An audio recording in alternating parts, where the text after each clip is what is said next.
A continuación, Noticiero Telesucesos. Clasificación A. Apto para todo público. Un noticiero pensado para usted porque se lo merece. Nos acercamos a la realidad desde diferentes perspectivas. Noticiero Telesucesos. Primera parte del Noticiero Telesucesos, con las noticias más importantes del día.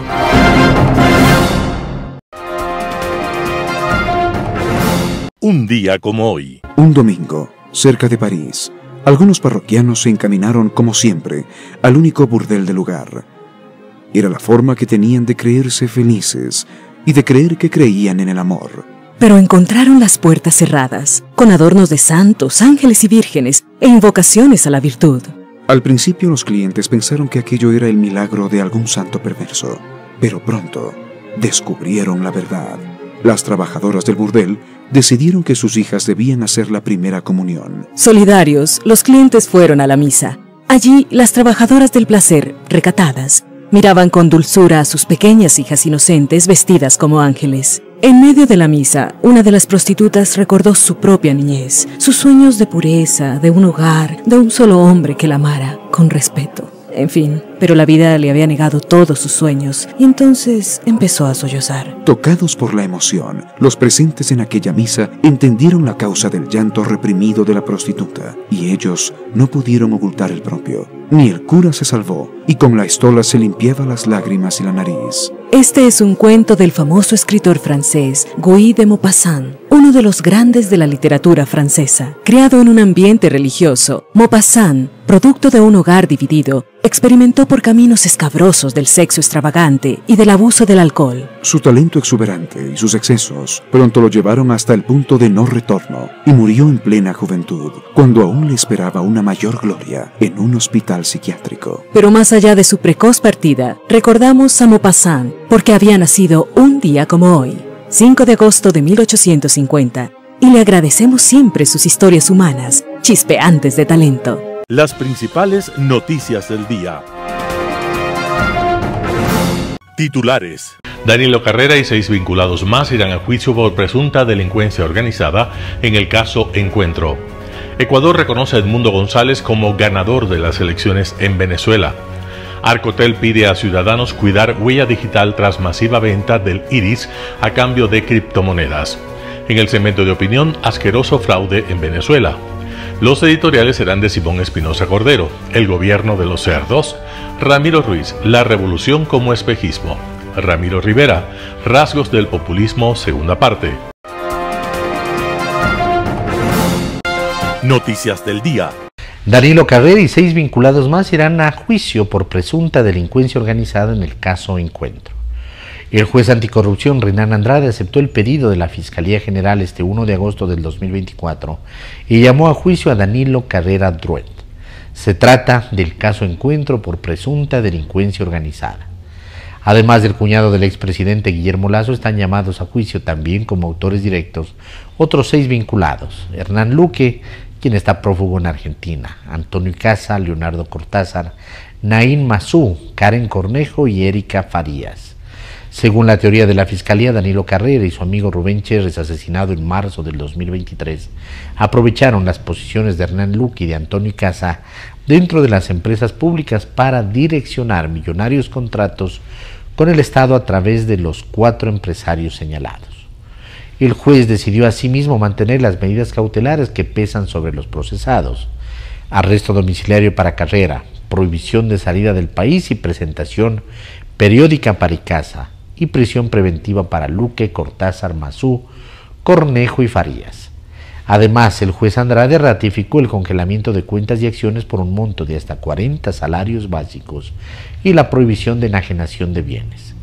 Por su parte, el empresario y dirigente deportivo Danilo Carrera rechazó el llamado a juicio que resolvió el juez anticorrupción Renan Andrade y comentó que es lamentable que se utilice la justicia con fines políticos, ya que las pruebas en su contra son falsas y se han presentado con la clara intención de manchar su reputación y buscar dañar a terceras personas de su círculo familiar.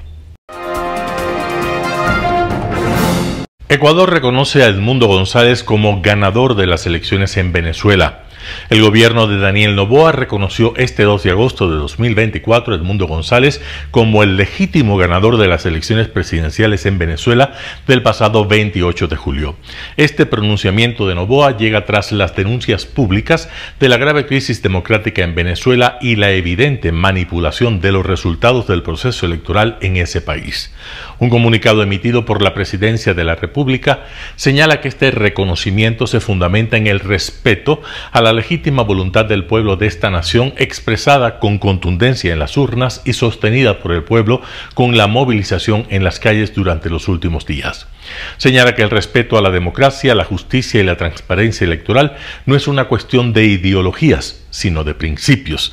Así, Ecuador se suma a otros países que reconocen a Edmundo González como ganador de las elecciones presidenciales en Venezuela, entre ellos Estados Unidos, Perú, Uruguay, Costa Rica, Argentina. Estas naciones han indicado que la falta de observación internacional independiente y las irregularidades reportadas durante la campaña y la jornada electoral cuestionan la legitimidad de los resultados. Atención con esta información, el Arcotel pide a ciudadanos cuidar huella digital tras masiva venta del iris a cambio de criptomonedas. Tu identidad no tiene precio, fue la alerta que lanzó la Agencia de Regulación y Control de las Telecomunicaciones Arcotel casi una semana después de que empezara la masiva afluencia de personas para confiar a una empresa de criptomonedas el registro de iris. El organismo llamó a la ciudadanía a cuidar la huella digital, que incluye la imagen del rostro y hasta el iris de los ojos, pues recordó que son parte de los datos biométricos personales que pueden caer en manos de ciberdelincuentes y robar información. En sus redes sociales, la entidad explicó que en ciberseguridad la biometría usa las características biológicas únicas para la autenticación digital y el control de acceso. La empresa detrás de esta novedad es WorldApp, dedicada a criptomonedas. Sus operaciones iniciaron en el país hace un mes con 3 oficinas en Quito y 3 en Guayaquil en medio de prevenciones internacionales de seguridad. Según Fabricio Peralta, superintendente de protección de datos del Ecuador, la posibilidad de que el escaneo del iris pudiese poner en riesgo ese dato personal de carácter biométrico depende del nivel de seguridad del sistema que se emplee para el efecto. El funcionario explica que la persona que decide aceptar ese proceso de escaneo debe tener la posibilidad de saber anticipadamente cuáles serán los usos posteriores que se realizarán con ese dato personal, agrega el superintendente. Entrevista del día. En Radio Sucesos estuvo Walter Spurrier, director de análisis semanal, el tema préstamos que deberá conseguir el gobierno nacional. Buenos días, Milton. El tema de los atrasos, pongamos 2 cosas por separado. El uno, cuando estamos hablando de las cifras de los atrasos del gobierno, la situación fiscal, su vinculación con lo del Fondo Monetario, realmente las deudas del gobierno, los compromisos que tiene el gobierno con el Seguro Social, con los gobiernos locales, pasa a segundo plano, porque en un plan, si el gobierno está atrasado con el Seguro Social, pues le paga con más bonos, y lo que se vence de las deudas del Seguro Social se los cambia por más bonos. Entonces, el énfasis en ese plan es ver los compromisos del gobierno con lo que se considera son actores independientes. El Seguro Social se lo ve como algo casi paraestatal. Ahora, el grueso del problema que vemos del Estado es con los atrasos que vienen arrastrándose de épocas anteriores. Y eso el acuerdo no llega a cubrir, cómo pagar los atrasos anteriores. Eso tiene que ver cómo los resuelve.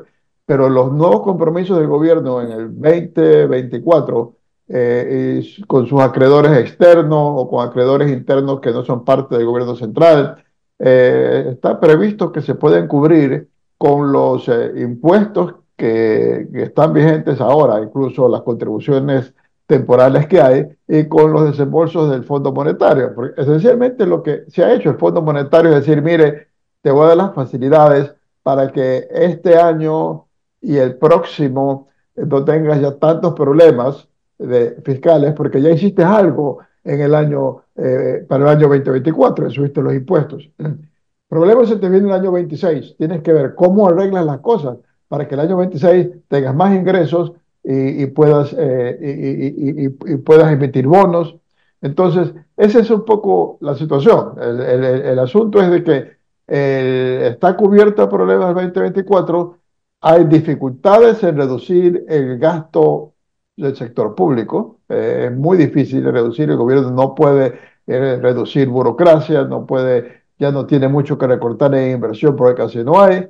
Pero, como digo, si lo que se viene, el problema es lo que se viene arrastrando más los nuevos vencimientos que tienen lugar en el año 2024.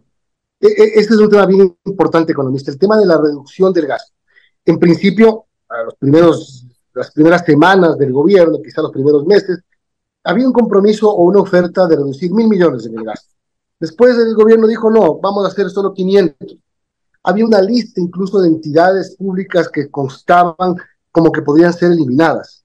Ese tema no se ha tocado y ese tema, por lo menos, no se sabe nada. Así es, Milton.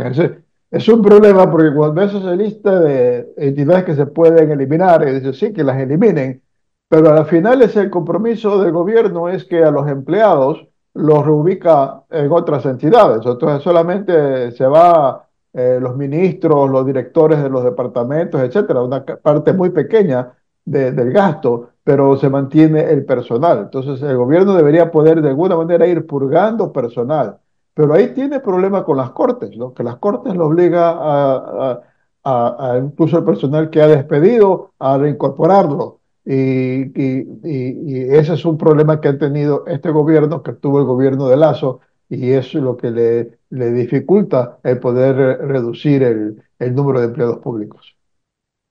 Bueno, una compleja situación que tiene el país economista y por un lado se demanda al Estado que reduzca el gasto, la burocracia, pero por otro también se demanda que haga inversión pública para que de alguna manera se active la economía que ahora está estancada, según el Banco Central también está en una especie de recesión. Entonces, es un círculo vicioso. ¿Cómo hacer para que la economía también se active de alguna manera y no se estanque el consumo de la gente, no se estanque la economía? Exacto, estamos hablando de los dos grandes desafíos del gobierno. El uno, la situación fiscal y los atrasos, y el otro, dinamizar la economía. Y en principio, mientras más atiende la situación fiscal pagando más dinero nos saca de los vía impuestos y reduce nuestra capacidad de compra. Entonces, y lleva a una mayor recesión. Para eso lo que tiene que conseguir es más inversión privada. Pablo Jiménez estuvo en Radio Sucesos, él es presidente de la Asociación Ecuatoriana de Psiquiatría Núcleo de Pichincha, para invitarnos al Congreso para la Innovación en Tratamientos y Reglamento de la Ley de Salud Mental en Ecuador. Veamos la nota. Como usted decía, la Ley de la Salud Mental está aprobada y publicada desde hace 7 meses. Esta asamblea en realidad lo que hizo es tomar todo el trabajo que se venía haciendo durante los últimos años pues sí tuvo la posibilidad de que se apruebe y publique. En realidad es mucho mejor tener una ley que no tener, es una ley perfectible y la autoridad sanitaria ha estado trabajando en el reglamento para la aplicación de la ley. Es un reglamento que se debe discutir, que todavía se discute, pero que definitivamente requiere la participación de todos los involucrados y todos los protagonistas de este campo, y este campo en general es competencia de toda la sociedad, no solamente de los técnicos, porque usted afirmaba una cosa que es muy importante. La salud mental es un término que abarca muchísimos temas, ¿no? No es la enfermedad mental lo fundamental, es la promoción de la salud mental comunitaria donde está involucrada la educación, el bienestar social, la comunicación, los recursos, la economía, el trabajo, en general, todos estos temas se involucran y requiere que sea un eje que transversalice la política pública de todos estos campos. Ahora, ¿cómo se está aplicando o no se está aplicando todavía esta ley? No se está aplicando porque no tiene un reglamento, ¿no? No se está aplicando, pero claro, pienso que todos entendemos que la promoción, un modelo de salud mental comunitaria que aborde esta visión, que aborde como eje fundamental los derechos humanos de las personas con trastornos mentales, la atención universal, la mejor atención científica según la evidencia, pero sobre todo promover el campo de la salud mental como un área, primero al que debemos sensibilizarnos y luego abordar. También esta inquietud de cómo está la salud mental de los ecuatorianos es bastante importante de definir. Los números en realidad no nos favorecen, ¿no? Los trastornos de ansiedad, depresión, adaptación, estrés postraumático, en general han aumentado. La Organización Mundial de la Salud acepta un incremento de un 25% en todos estos trastornos luego de la pandemia y digamos, los resultados visibles o las consecuencias de esto, por ejemplo, el consumo de sustancias, la violencia, el mismo suicidio, son indicadores que también se han incrementado en nuestro país. Lamentable. ¿Qué debería contener el reglamento a esta ley de salud mental, doctor? Bueno, básicamente muchos puntos. Voy a tratar de sintetizar algunos. Por ejemplo, la promoción de salud mental. Son cosas tan concretas como que, por ejemplo, la prevención de consumo de sustancias se aborda en la infancia. Y eso es una tarea de educación. Hoy sabemos que si es que empezamos a tratar de hacer prevención en consumo de sustancias en la adolescencia, pues es mucho más ineficiente e ineficaz que si lo hacemos en la niñez. Lo mismo con violencia, lo mismo con la posibilidad de buscar equidad de género, por ejemplo, ¿no es cierto? Son temas que se deben abordar desde el inicio de la educación y formación de los niños. Esto hará que resulte ser más eficaz. Por ejemplo, la atención universal de los temas de salud mental. Otro ejemplo es el de las aseguradoras privadas que puedan cubrir los Claro. trastornos de salud mental. En Impacto Informativo, María Eulalia Silva, presidenta ejecutiva de la Cámara de Minería del Ecuador, habla sobre los proyectos mineros en marcha. Escuchemos lo que dijo. Sí, efectivamente, la semana pasada el juez competente desechó la acción de protección presentada en contra del proceso de consulta ambiental en el proyecto El Domo. Que entiendo se presentó hace unas 3 o 4 semanas cuando ya la empresa se disponía a seguir su cronograma.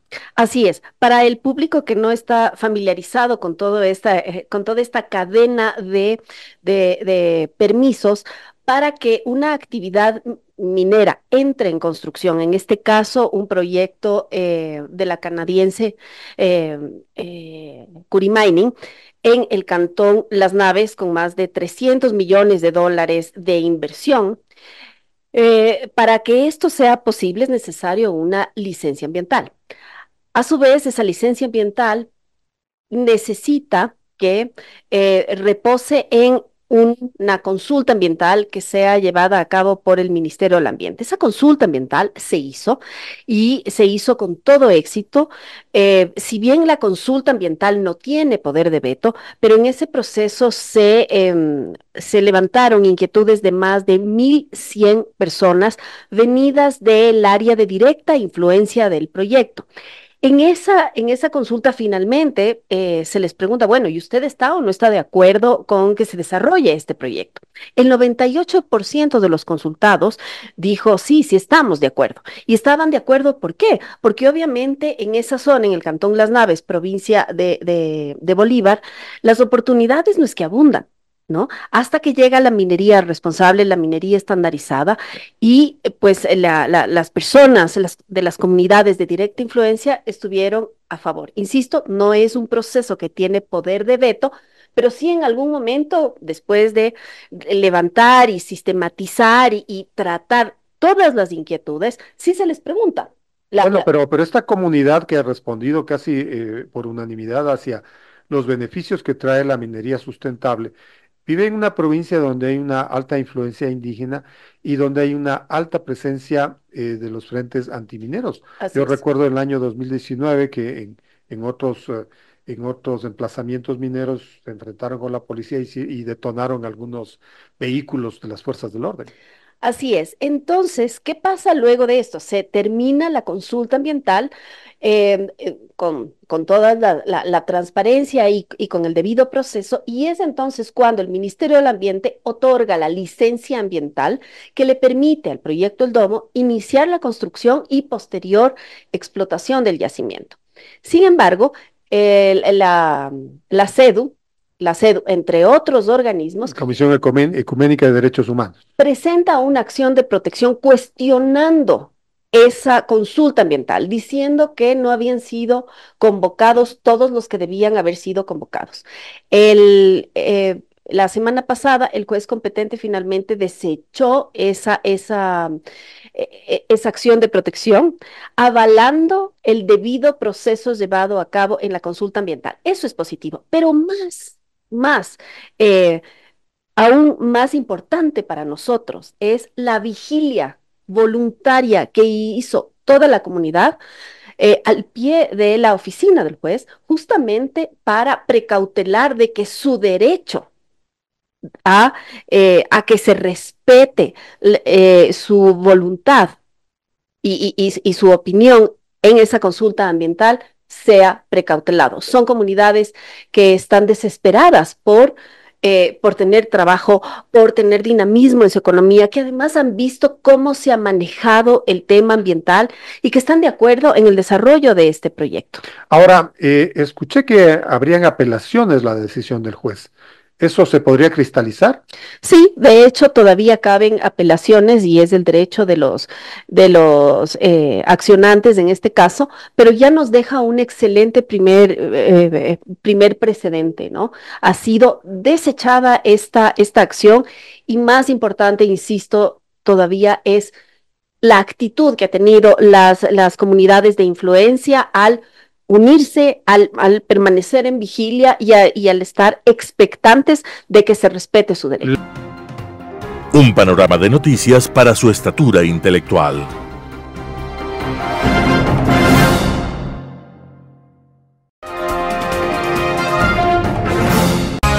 Poder Ciudadano, con el doctor Patricio Gijón. Con un Consejo Nacional Electoral de propiedad de Maduro y de los jefes militares que hacen parte del negocio, ¿se puede expulsar a una asquerosa dictadura? Luego de 25 años de un ejercicio dictatorial, despótico y amoral, se repite a la perfección el libreto: diálogos en países neutrales, compromiso de elecciones libres, esfuerzo por lograr la unidad de los sectores de oposición a la dictadura, campañas con apoyo multitudinario para la recuperación de la libertad, triunfo de María Corina Machado y de Edmundo González Urrutia, conforme lo registraron en principio todos los Exipol y las actas recuperadas por la oposición.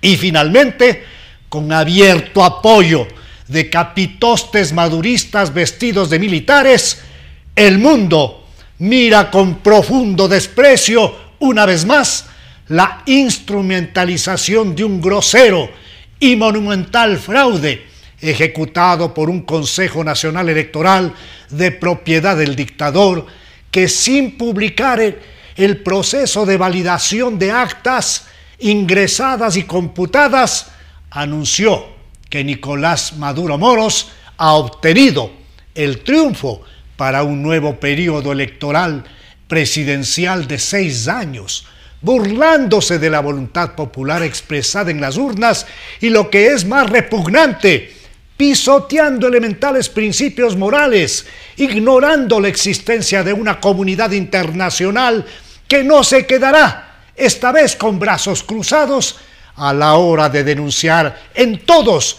los organismos el fraude y desconocer a una pestilente dictadura. La Plataforma Unitaria Democrática de la oposición venezolana, en un ejercicio de unidad, dio una lección de lucha democrática contra un régimen contaminado por la corrupción y el narcotráfico. Tras la ilegal descalificación de la candidata María Corina Machado, la oposición escogió como su abanderado al veterano diplomático venezolano Edmundo González Urrutia, quien hilvanó de la mano de María Corina un trabajo de campaña muy eficaz, llegando a todo el territorio nacional, movilizando a millones de sus compatriotas que, con las banderas tricolores y el grito de libertad, fueron convirtiéndose en un huracán incontenible, mismo que únicamente podía modificarse con un monumental y descarado fraude, que es lo que precisamente ocurrió. El Consejo Nacional Electoral, formado por incondicionales del dictador, debían haber entregado un informe a las 10 de la noche.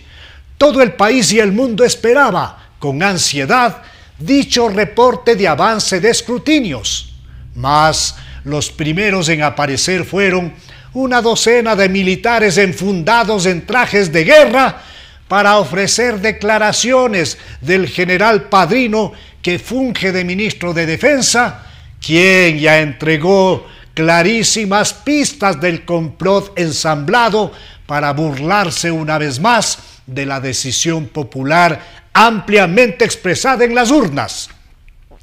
Luego apareció un personaje funesto de apellido Cabello, amenazando a quienes pretendan distorsionar, según él, con violencia la decisión popular. Finalmente, el presidente del CNE, un empleaducho del dictador de apellido Amoroso, salió para informar que con el 51.2% de votos, Nicolás Maduro habría ganado las elecciones a Edmundo González Urrutia, quien habría logrado el 44% del electorado. Tan grosero es este fraude que, sumando todas las cifras de los candidatos, arrojan un número equivalente a más del 132% de los votantes.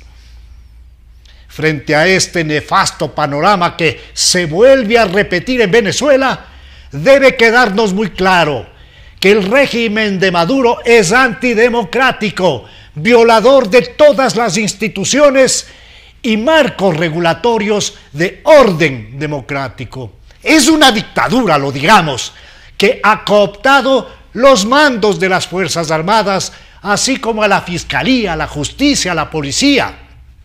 Se ha organizado un narcoestado donde actúan muchos socios poderosos que están procesados por la justicia internacional y particularmente por la justicia norteamericana.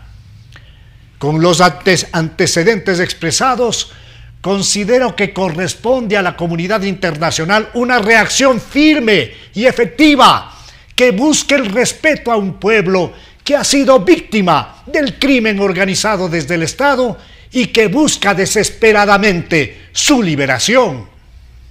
Es esa comunidad internacional la que debe pasar de las declaraciones a hechos concretos, como sanciones y procesamientos penales internacionales, a efecto de acorralar a esa narcodictadura hasta asfixiarla, expulsarla y encarcelarla, evitando de esta manera un baño de sangre que ya se ha iniciado en Venezuela, así como atropellos y abusos en contra de una oposición indignada, frustrada y herida, cuidando la vida y la libertad de María Corina Machado, así como de los dirigentes de la Plataforma Unitaria Democrática Venezolana.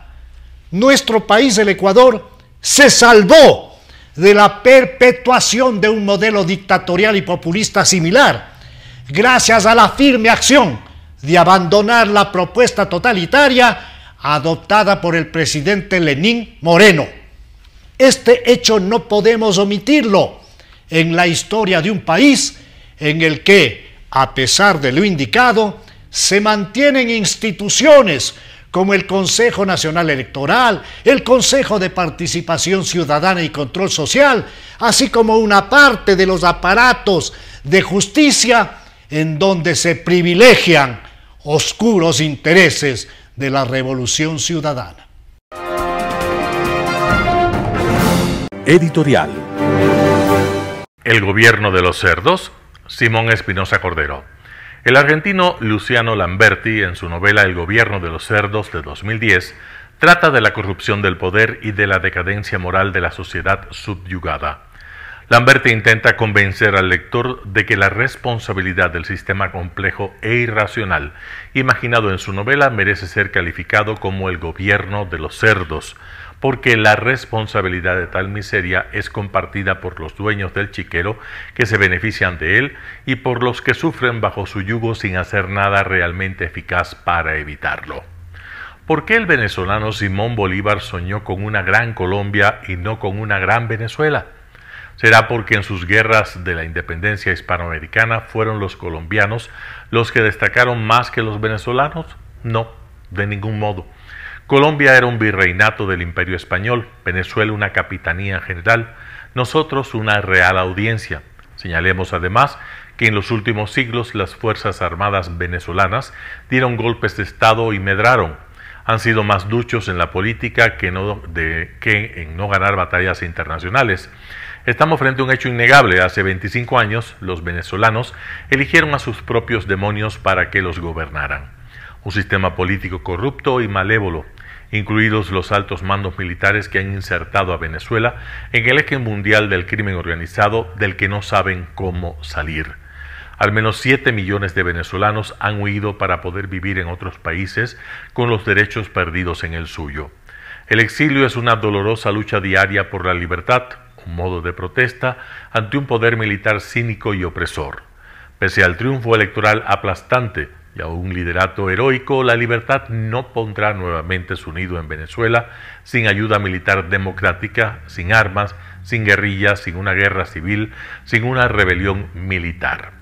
Muchas palabras de apoyo se han oído en estos días, ineficaces todas. En algún momento, también nosotros fuimos arrastrados por el mismo torbellino que sufrió Venezuela y caímos en la trampa de votar para que nos gobiernen esos demonios creadores del delincuente inocente. Venir desde la insignificancia, bailar al son que tocan los billetes, mentir para ganar y lucir frialdad moral y cinismo con la apariencia de saberlo todo. También nos impusieron la Constitución de 2008, un fraude encuadernado que convirtió al Estado ecuatoriano en un sindicato de mafias y que al estar vigente todavía sigue siendo una amenaza en el destino nacional. Desde ese momento la suerte está echada, a no ser que un gran gobierno o un verdadero levantamiento ciudadano no cumpla su compromiso con la historia, que es lanzar al tacho de la basura esa Constitución infame. Mientras ésta sobreviva, cualquier gobierno de buena voluntad, como pudo ser el de Guillermo Lasso o que lo sea el actual, será solamente un fantasma en Carondelet y el país seguirá por el barranco narcochavista que conspira a tiempo completo contra la institucionalidad, la honradez y la decencia, y que encuentra su espejo perfecto en aquel malhadado código político. Felizmente nuestra ciudadanía y nuestras Fuerzas Armadas tienen diferente trazo histórico y perfil humano que el de los opresores de Venezuela, y es probable que en el año 2025 comience de veras nuestra reivindicación. Es mucho más que una esperanza, es la fe en los valores de nuestra nación. Simón Espinosa Cordero. La revolución como espejismo, artículo de Ramiro Ruiz. Nicolás Maduro tiene una inteligencia que asusta. Solo las mentes diabólicas pueden dedicar 25 años a destruir un país como Venezuela, hasta conseguir el castigo social y económico con el sueldo inhumano de $4, una deuda pavorosa, la evaporación de la producción petrolera. No sorprende una de las tácticas del populismo. Ha tenido la locura de degradar el poder compartiendo con el narcotráfico y la corrupción. Acusa a la oposición de sufrir persecución política y violencia. Habla como víctima. Lo ha hecho muy bien interpretando su papel de dictador con el privilegio de llenar sus arcas con $5.000 millones. El poder se está dispersando y los actores famosos del gobierno, el ejército y los sindicatos tienen un rival, el pueblo. Como señala el venezolano Moisés Naim, el poder está influyendo a partir de quienes tienen más fuerza bruta frente a otros que tienen más conocimiento, de los países del norte a los del sur y de occidente a oriente, de los dictadores aferrados al poder a la gente que protesta en plazas y calles. En el siglo XXI el poder es más fácil de adquirir, más difícil de utilizar y más fácil de perder. Los gobiernos de Venezuela del último cuarto de siglo se transformaron en padres y madres de Cuba, que produce la nada existencial y la desocupación, enviándoles petróleo cada mes desde que asumió el poder el vicario de la idiotez Hugo Chávez. Inventó compartir el poder, inventó la solidaridad con la revolución fracasada de los pobres cubanos. La mejor obra de Chávez y su chofer Nicolás Maduro ha sido idear el espejismo de la revolución bolivariana. Resultó una imagen la ilusión de repartir la felicidad a todas las capas sociales. Sin embargo, la realidad es contundente: pobreza, desocupación, miedo. Esto ha sido la revolución, imagen sin verdad ni realidad. El nombre de Simón Bolívar lo utilizaron para predicar el espejismo, la felicidad, la igualdad, el bienestar, el desarrollo. Desapareció la felicidad como el mago que le desaparece un conejo. Venezuela fue un país próspero, industrial, con la mayor reserva petrolera del mundo. El lugar de la felicidad ocupó el sufrimiento. Los venezolanos son iguales en la pobreza, la miseria, de la ética. Desapareció el entusiasmo por conseguir el bienestar. Pero no se queda ahí la alucinación. Popularizaron el miedo. 8 millones de ciudadanos venezolanos salieron despavoridos. Se quedaron en el poder Nicolás y su gobierno de corruptos patológicos que eligieron el camino fácil y el enriquecimiento ilícito. El miedo es una enfermedad moral, una enfermedad que, alimentada de oportunismo, conformismo, chaqueteo y naturalmente bellaquería, causa más víctimas que el cáncer. Una enfermedad que, al contrario del cáncer, es contagiosa y afecta a cualquiera que se cruce en su camino. Oriana Fayacil. Otra línea de Venezuela es la corrupción. Afirmó Transparencia Internacional, TI, en el informe anual que este país aparece como el más corrupto de América por 10º año consecutivo. Aquí un ejemplo de corrupción en las últimas elecciones presidenciales que hizo reaccionar a los líderes democráticos del mundo. El informe de la ONU explica que el régimen de Nicolás Maduro ha traicionado una vez más al pueblo venezolano, declarando que respeta la voluntad popular mientras hace todo lo posible por manipularla y desconocerla.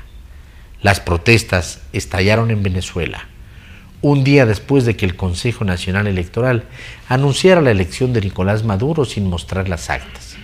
Los manifestantes alegan que hubo fraude electoral. La líder opositora María Corina Machado dijo que tiene las actas que muestran el triunfo de Edmundo González Urrutia en una página web que alberga los resultados de las actas electorales. El Consejo Nacional Electoral, CNE, no ha publicado los resultados detallados por colegio electoral y mesa de votación que respaldan el anuncio de la victoria del presidente Nicolás Maduro en las elecciones presidenciales del domingo, pero las actas que contienen esos resultados ya circulan en Internet, según pudo comprobar CNN. La libertad y la democracia hay que quererlas, y para quererlas es necesario saber comprender qué es lo que encierran ambos conceptos. Maduro y su gobierno rechazan la libertad y la democracia no solo porque no saben lo que es, sino porque si lo explican, no entienden. Artículo de Ramiro Ruiz. Rasgos del populismo, segunda parte. Ramiro Rivera, El Comercio. El populismo autoritario genera atracción y adhesión por la magia de su retórica, la elocuencia de su labia. Su demagogia exalta las virtudes del pueblo acongojado y sufrido, que se encarna en la sola voluntad del Mesías seductor que ofrece redimirlo. Al inventar enemigos, navega por las aguas turbulentas de la confrontación, atacando a los monstruos y enemigos inventados para espantar a su pueblo. De esta manera recoge beneficios electorales o los inventa para eternizarse en el poder. El líder populista aparece como el padre bueno de su afligido pueblo. Lo llena de obsequios, ayudas y regalos, migajas para su clientela y fortuna para su círculo íntimo. En su discurso lastimero y agonístico destruye toda forma de tejido y cohesión social, sembrando odio y esparciendo un sentimiento de rencor y venganza. Este populismo no se inserta en el ordenamiento de la democracia a la que cuestiona y desprecia. Se agita en los escenarios donde se ha erosionado la confianza institucional. Crece en la agitación y en el rencor. Allí crea su telaraña institucional erigiendo el nuevo orden autoritario, o sea, la dictadura. No reconoce los límites del poder, desprecia las libertades, demoniza la libre expresión y del pensamiento. Solo cabe la verdad única y totalizante. El poder concentrado es insuficiente como depósito para el egocentrismo del caudillo. El populismo construye emocionalidad y pasiones desenfrenadas. La masa envuelta en su propia alucinación y fascinación incitada por el caudillo. El populismo es el único ocupante de la teatralidad donde baila Orondo, el endiosado caudillo. La ansiada hegemonía se anula, arrasa y aniquila lo diverso, pintando a la sociedad de un solo color y de un pensamiento único. El populismo es corrosivo y carcome a la democracia. Con sobrada razón dice Felipe González, son de temer las voces de los populismos demagógicos de cualquier signo. Los demócratas no deben olvidar que desde la deslegitimación de la política emergen los líderes populistas, y ahí florece la ilusión y el engaño. El populismo se fermenta en la angustia de la pobreza, donde la manipulación fluye con facilidad. Empobrece a la gente y empobrece a la política. Lo que está sucediendo en Venezuela dibuja la perversión del populismo autoritario, capaz de ejecutar un fraude descarado para permanecer en el poder. ¿Cuánta afinidad existe entre caudillos como Maduro o Correa? Se parecen mucho. Ramiro Rivera, El Comercio. Noticias internacionales. Estados Unidos y Rusia completan el mayor intercambio de prisioneros desde la Guerra Fría. Estados Unidos y Rusia intercambian 24 presos, el mayor canje desde la Guerra Fría. Llegaron a la base estadounidense Andrews, entre otros el exmarine Paul Whelan, encarcelado desde 2018, condenado a 16 años por espionaje. Junto a los periodistas de Wall Street Journal, Evan Gershkovich, y de Radio Free Europe, Alsu Kurmeseva. Ambos fueron recibidos por el presidente estadounidense Joe Biden y su vicepresidenta Kamala Harris.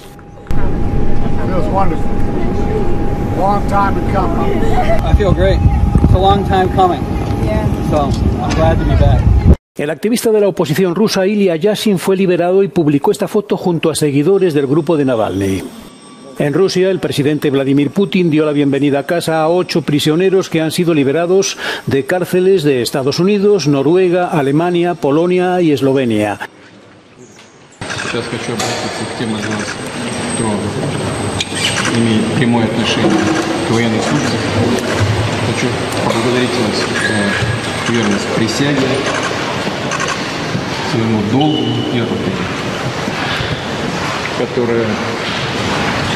Ни на минуту о вас не забывал.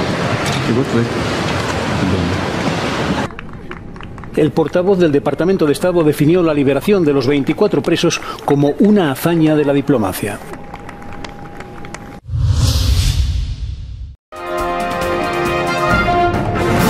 Denuncian detenciones arbitrarias tras manifestaciones en Venezuela.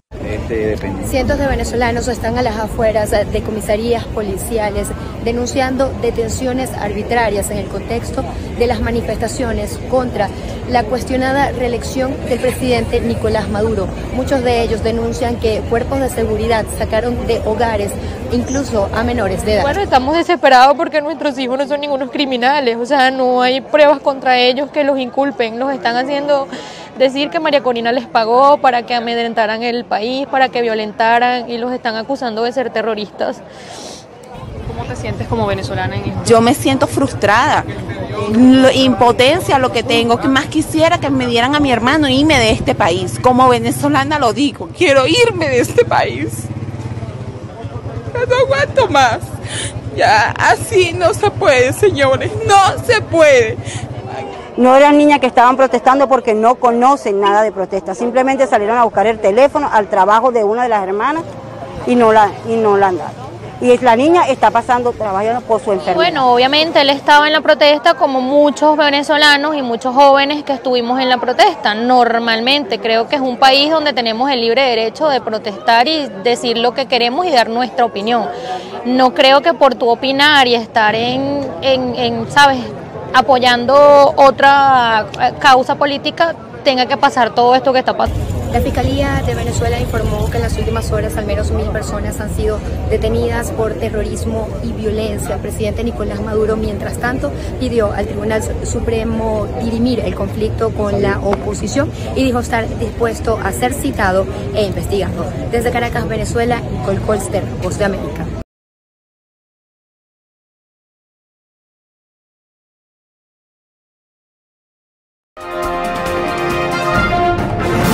La Comisión lleva a Italia ante el Tribunal de la Unión Europea por discriminación en el subsidio único. La primera ministra italiana Giorgia Meloni ha calificado de surrealistas las motivaciones detrás del procedimiento de infracción de la UE contra Italia. El jueves pasado, la Comisión Europea anunció que emprenderá acciones legales contra Italia, acusando al país de discriminar a los inmigrantes de la UE que no tienen derecho a prestaciones familiares. Según la ley aprobada en 2022, los trabajadores que no hayan vivido en Italia durante al menos 2 años o cuyos hijos no residan en el país no pueden beneficiarse de la medida. Va quasi al di fuori delle competenze caratteristiche dell'Unione. Ogni paese deve fare i conti con le risorse a disposizione.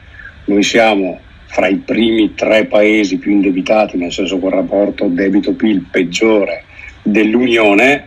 E con quello dobbiamo far conto, cioè non possiamo paragonarci alla Francia, alla Germania, ad altri grandi paesi fondatori che hanno capacità di indebitamento, capacità di spesa diverse dalle nostre.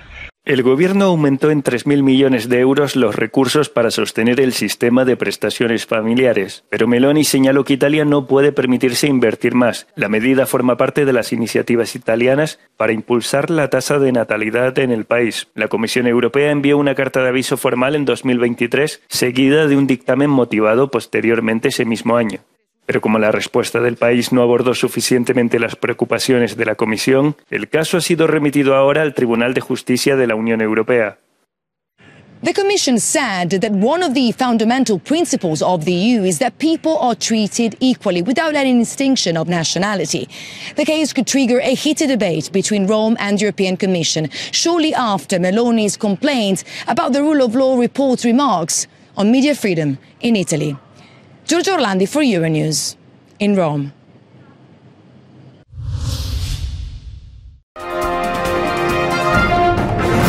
Así son las medidas definitivas de Venecia para regular el turismo masivo en la ciudad. Venecia limita el turismo masivo. A partir de ahora los grupos no podrán ser mayores de 25 personas o de aproximadamente la mitad de la capacidad de un autobús turístico. Los niños menores de 2 años no se contabilizan. Quedan prohibidos los altavoces en la ciudad de los Canales tanto para venta como para explicaciones en monumentos y museos. La responsable municipal de seguridad, Elisabetta Pecce, aseguró que intentaban mejorar la circulación de grupos a través del centro histórico de Venecia, así como de las islas de Murano, Burano y Torcello. La Agencia Cultural de la ONU ha considerado en 2 ocasiones la inclusión de Venecia en la lista de la UNESCO de sitios patrimoniales en peligro. Citaba el impacto del turismo en la ciudad como un factor perjudicial. El Ayuntamiento veneciano anunció planes para aprobar una nueva tarifa de entrada en la ciudad para turistas de 5 euros por persona. Se aplicó entre abril y mediados de julio sin que disuadiera a los visitantes.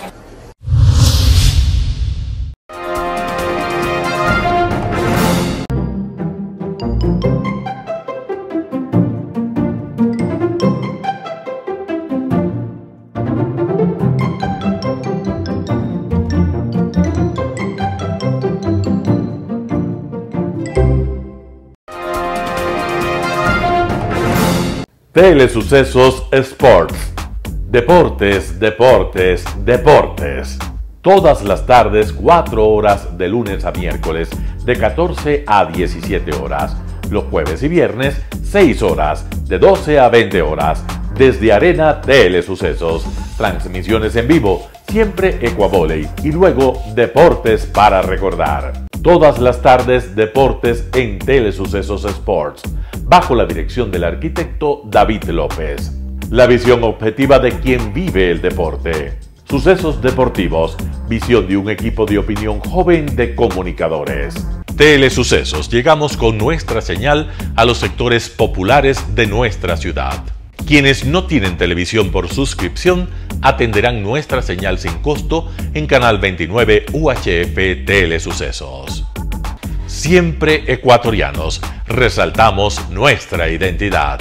El básquet, esgrima, tenis de mesa, taekwondo, box y muchos deportes más en Telesucesos Sport, sin costo desde la comodidad de su hogar en Telesucesos Canal 29. Arena Telesucesos es una importante y funcional edificación cubierta dispuesta para la práctica y desarrollo de eventos del Ecuavoley. La transmisión de Telesucesos se podrá sintonizar además a través de Claro TV Canal 43, TV Cable Canal 73 y en redes sociales Facebook Live Telesucesos Quito y YouTube Telesucesos HD.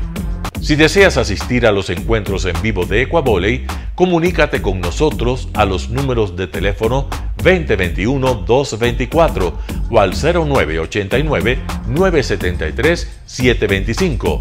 Ven con tu familia y amigos a vivir la emoción del Ecuavoley. Emoción sin límites los días jueves y viernes desde la comodidad de su hogar. Resaltamos nuestra identidad como ecuatorianos iniciando transmisiones en Telesucesos del Ecuavoley, que representa, luego del fútbol, el deporte más popular de nuestro país y el que practican los ecuatorianos residentes en muchos países del mundo. Nuestra señal será transmitida en directo por televisión abierta en la ciudad de Quito y a través de las redes sociales a todo el país, así que llegará a Estados Unidos, España e Italia, creando a través del Ecuavoley un nexo fraterno entre ecuatorianos y entre los inmigrantes de nuestro país. Anuncie en Telesucesos Sport y llegue con nosotros a lo más importante del deporte popular. Telesucesos, con sus transmisiones, jerarquizará esta práctica deportiva, convocando importantes competencias de Ecuavoley dentro y fuera del Ecuador. Llegando con deportes no atendidos por los medios de comunicación que han concentrado su acción en el fútbol.